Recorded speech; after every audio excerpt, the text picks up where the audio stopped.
What's up, JR Business? Welcome back to the channel. We got a really exciting video planned today because I am here with, oh, where is he? There he is! We do have a little bit of a height difference here. Jaden, grab the visual. We're here with Jaden and Brett. Yep, I got you guys. Holy actual cow. Now, your head is not even in the, now it is. Yep, So, oh my God. Okay, now that we got that established, it's time to talk credit because we are with the credit wizard himself. See you in a bit, Jaden. See you, Brett. All right, guys, so I am here with Stephan Liao. Thanks for joining me for the first YouTube video with the man himself, and I'm super excited for this one because I've never covered any credit topics on this channel. That's because I'm, of course, younger. Like, I've just become of the age to even get a credit card, so I do not have the knowledge as other people do, especially this man right here himself. So we're gonna drop a lot of information. We're gonna go over quite a few things, but you guys can see the title talking about a massive credit line at only 20 years old. Like, this is insane. So we're gonna kind of break down some of this. I know you guys have been following him on social media platforms, and if you haven't, you should. Right now, link down below will be everything. Be sure to follow his journey. It's quite crazy. But how did it all start? How did you want to get credits? Like, how'd that work? So when I was 17, I remember I was just talking with people, and I always saw like these offers for like 50,000 miles, 100,000 miles to travel the world. And I've never been on an airplane until I turned 18. So I was like, I was excited. Okay. I want to feel the joy of flying and traveling the world. And so I remember when I turned 18, I asked my dad to help co-sign on a credit card for me, and he said no. He straight told me no. No. And I was like, what? But I'm 18, I want to build my credit, and he's like, you're not ready, and like me, I'm a rebel. I want to take no for an answer. Right. So I go out and I start researching, and I found the first card was a Discover It student card. I applied for it, and then when I got in the mail, the packaging was all silver and everything. I opened it up, it was so shiny, and it was just a student credit card. It was like a small credit card, but the joy of opening that just set off this domino effect. I was like, I need to get more. I need to keep going and getting more and more and more. And to a point where now I have 240 some credit cards. I start collecting them, and which amassed to $3.2 million in credit line. So I have some people collect Pokemon cards or those coins. baseball cards, with his coins. I have a pamphlet, and each fold has a little credit card in there. I just memorize all the credit cards stats, people memorize Pokemon cards. That is insane, but this is some real life information that's pretty important to know rather than Charizards, whatever, Pokemon. Okay, so that's how it started. That's pretty crazy. I thought for sure, but your dad said no. I thought for sure somebody would have been supporting you and giving you a lot of information, but he went out and did it himself. So he got the no, but he's like, nah, I'm a rebel, so you did it yourself. Okay, so have you made any mistakes, or what are some mistakes that people should avoid making early on? Because a lot of the people viewing are pretty young, maybe just getting their first credit cards or just starting to establish credit. So there's these things that talk about it's the 6 factors of credit. I'm not going to go through all 6. There's videos of me out there talking about the 6 factors. But one of the most important things is people always say don't miss payments. That's very obvious. But the thing that's not as obvious is something called utilization. So when you guys do get your first credit card, maybe it's $1,000 credit line. Missing a credit card payment is bad. Everyone knows that. But just as bad as missing a credit card payment is getting a high utilization. So for example, if you have a $1,000 credit limit and you get it up to $900, that's 90% utilization, and that's just as bad as just straight missing your payment. So that's something they don't really teach us in school. They just said don't miss your credit card payments and pay it on time. And that's an obvious one, but just as important is make sure you keep your utilization low. And one thing is that you can actually pay off your credit card multiple times. You don't have to wait till your statement hits. You can pay it off well before the statement hits. And so say you do end up spending $900, you can pay it off before your statement hits, and it'll be back down at 0, and you'll be all good. People, they'll be at a 630 or 640 credit score, and then they'll jump up to 750 a month later just by utilizing just that one small Because I feel like people are like, oh, I got $1,000 credit, I can go out and buy a bunch of stuff, and then they run it all up, but they're like, I didn't go all the way to the top, and people say you want to use your credit, and so they just think oh, if I just spend a lot of it and then just pay it off, I'm all good. I'll that's look good. But that's actually not good. You want to make it look like you don't use credit at all. So by the end, when your statement hits, you won't be back down at 0 as if you just didn't even use your credit. As close to it as possible. Wow, there's so many misconceptions thrown around out there. That's why we want to clear some of them up in this video. Of course, we can make so many different videos on this topic.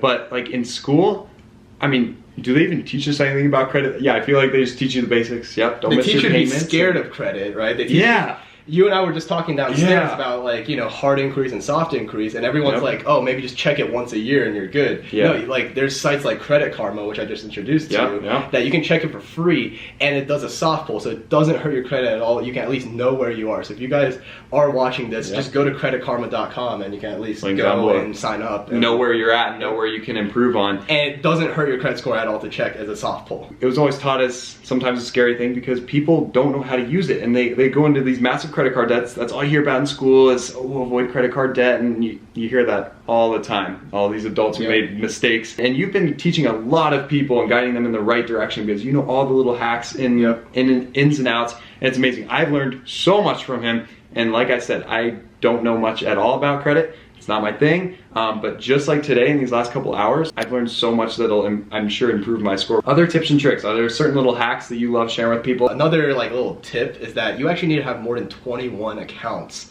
open to get an 850. 850 is the perfect credit score. So you need to have more than 20. You don't need to have 21 credit cards per se, but you need to have 21 some kind of accounts, whether it's a mortgage or a car payment or a student loan. You need to have 21 or more of those. So this is like it's that like fear that like the school system pushes down, or like, you know, your Uncle John, Aunt Sally tells you like, oh, like I racked up credit card debt and the interest is killing me. Don't touch it. Don't touch it, right? But the thing is, you need to confront your fears and just grab credit by its neck. It's really easy. Like it's really easy to tame once you start. If you start now, like when your credit's already like, you know, good, no damage has been done, it's easy to just not do any further damage. As long as you understood how. And speaking of starting out, what do most people have? What's like the base credit card score? Like if people go out now and maybe they're just starting out, maybe have some proof of income, not too much debt. You'll be around the 550, 580 range, maybe 600. And yeah, so that's like that's where usually I start off at a 580. And then you can go up from there. I mean, terrible is what, like 400. 400 and less. And honestly, like to get 400, you have to really try. Like you have to like miss every single payment. And if you are at a 400, not all hope is lost. Like you can still at least start making, you know, on-time payments, and not only just on-time payments, but lowering your utilization. Like you can take small steps. I'm not saying you're going to jump up and like just fix your credit overnight, but at least you understand where you are. You need to know where you're starting out to figure out where you're going. Talk about lines of credits, over $3 million. That's such a massive number in such a short period of time. So you were able to get it done, and you just, like you said, just had this collection of credit cards. You keep adding to them. Obviously probably gotten declined by some credit cards. Have you ever appealed it? And So there's this thing called, there's this concept I was talking downstairs, and it's called hookah, H-U-C-A. Not the hookah you smoke, but hookah, H-U-C-A. It stands for hang up, call again. So when you apply, with me, like I'll apply 100 different times, and I might get the decline for all of them. And the thing is, like, I'll call back, and hang up, call again means you call and they deny you, you hang up and you call right back again, and you just make your case, right? Hey, my name's Stephen. I'm working, you know, at this place. I make this much money. I've never missed a payment. You know, I'm a good, hardworking student. This is why I should get it. Make a case for yourself. Humanize your credit report. This is called calling the reconsideration line. It's not always a guarantee that it's going to work, but a lot of times they just need a little bit more push just to get it over the edge, and then they can come to an approval. Not saying that it's going to happen, but a lot of people get discouraged. They get one denial and they never push forward again. Interesting. It's totally worth the shot, because what if it does go through? Wow. Okay. Another thing I learned, and I hope you guys are learning tips and tricks. And be sure to comment down below, by the way, any questions you may have, and future video suggestions. If I'm back up with Stephen, he's in the Vegas area. You guys know I'm moving out there eventually, and I go out there all the time. So we can make future content. So if this is something you enjoy, be sure to comment down below. Is there any advantage? I'm kind of asking some of the noob questions, like any advantage to close certain credit cards you don't use, or is it always good to have kind of out there? It's always good to try and keep as many of your credit cards open as possible, and here's why. So like when you open a credit card, your age starts occurring, right? So like for example, if you open a credit card today and you wait 5 years, then it's going to be a 5-year-old credit card. If you close it, then it just stops growing.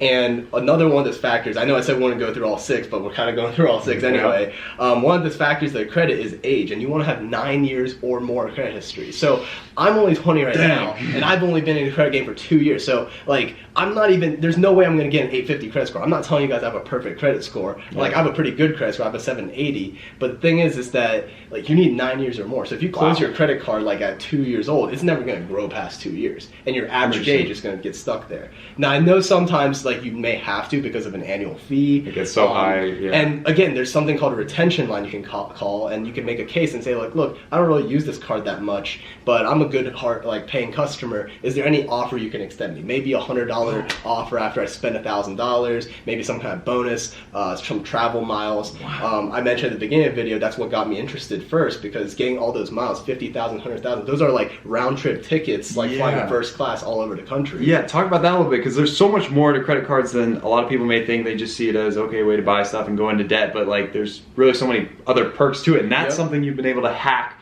to an extreme. Like, you know every single little bit of hack. What are some of your favorites that come along with credit cards? Like, so for credit cards, you know, beyond the part, you know, with scary debt and everyone's like fear, like making out how bad they are, like I've taken over 300 airplane trips in the past year just because of credit cards, right? Like before I turned 18, I haven't even been on an airplane, and now I'm flying. I stayed in Ritz-Carlton's. So there's this card, it's the Chase Sapphire Reserve. It's my favorite credit card. It's more of a higher tier credit card, so I would suggest getting like something like a Chase Freedom Unlimited, but they all earn these points called UR points, Ultimate Reward points. Yeah. And you can redeem these points for miles. So for example, say you're a broke college student, you know, we're all in that position sometimes, there's no shame in it, and you know, you're going through college and you really want to take a spring break trip, and all your friends are trying to like pull together $300, $400, $500 for that trip down to Miami or whatever.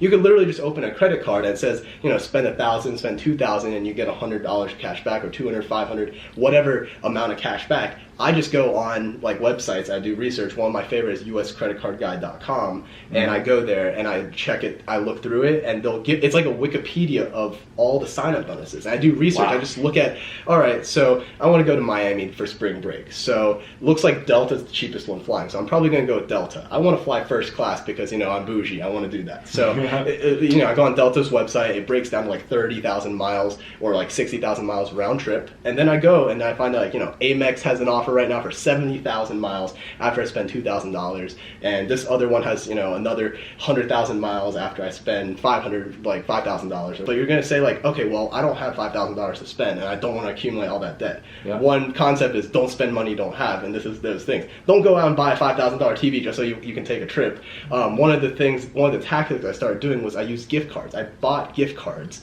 cash equivalents. I would go to, you know, malls, I would go to Walmart, and I would buy these Visa gift cards. Like, they're not just any like Applebee's gift cards, but these are like Visa gift cards. They act like debit cards, and you can take this debit card, spend $5,000 on these debit cards, use these to purchase money orders, put the money orders in the bank, and then use the bank to pay off your credit card debt.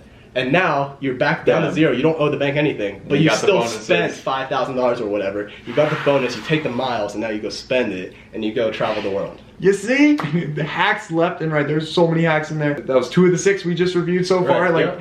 There's so much to this. I know this video is getting up there a little bit. I want to keep it fairly short because I want to save some content for when I meet up with you next. Closing thoughts. So say somebody has never set up a credit card, they're watching, they thought credit was the big bad thing. What's something they can go out and do today, this week? Should they go out and get their first credit card, I would assume? Obviously starting out. You were telling me starting now. Start now, like the first step, like I'm gonna give you like a little 2-stepper actually right now. So the first step is at least know where your credit score is. So if you don't know, go to Credit Karma, go pull your credit score. Step 2 is you go apply for a credit card. I would suggest if you're starting out, get something like a Chase Freedom Unlimited or Chase Freedom. Either of those cards, they're 5% rotating cashback or 1.5% unlimited cashback. It's one of those cards where you don't really have to think what you're spending on. You can just purchase and just get like an overall good cashback. If you're under 18, I'm actually going to give you guys, because I know some of your followers are under 18. More nuggets. Ask your parents to add you as an authorized user, and even if you're over 18, you can still ask your parents to add you as an authorized user. If you're having trouble getting approval for your first credit card, ask to get added as an authorized user and use this tactic. Like, I wish I thought of this back when I was like asking my parents to add me as an authorized user.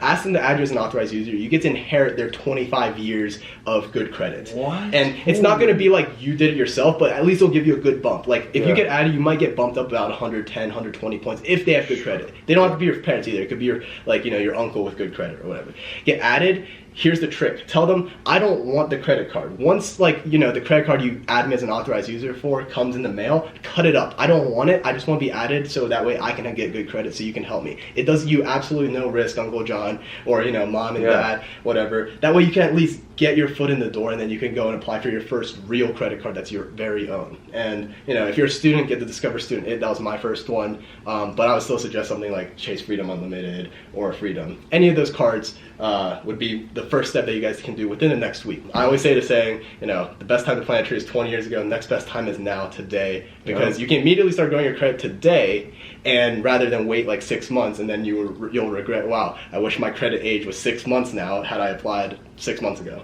Wow. There you guys have it. So many nuggets dropped in that video. I really hope you guys enjoyed it.